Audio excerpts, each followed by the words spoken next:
LiberalViewer presents. So somehow I got on Fox News' mailing list, and from today's email I couldn't resist clicking on the story titled, "God's Hand Caught Her, Teen Survives Skydive After Parachute Fails."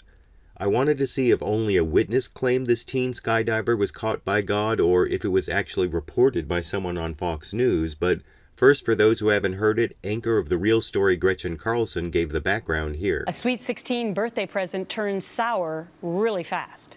A Texas teen goes skydiving for the very first time. Imagine this. But her family says as she was approaching the ground, her parachute failed to open.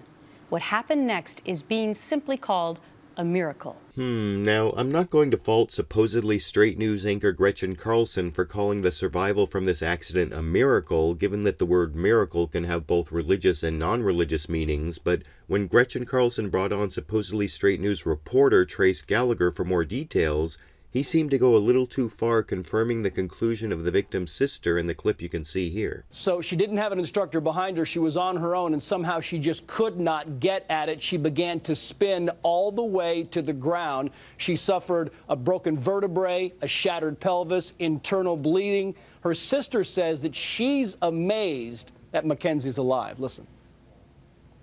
She hit the ground, but she obviously did not hit the ground.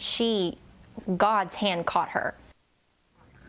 Yeah, God's hand caught her. Now, I'm not sure a straight news reporter should say, yeah, God's hand caught her in that situation. Maybe an analysis of the physics of how a partially open parachute can slow a skydiver's descent would be more appropriate. And when I heard this poor girl had a broken vertebrae, a shattered pelvis, and as I heard from another source, a ruptured liver, I had to think, couldn't God's hand have caught her a little more gently? But I want to know what you think. Is the survival of this teen skydiver an act of God or an act of physics? And on the Fox News bias question, is it appropriate for a supposedly straight news reporter to say, yeah, God's hand caught her? YouTube, you decide.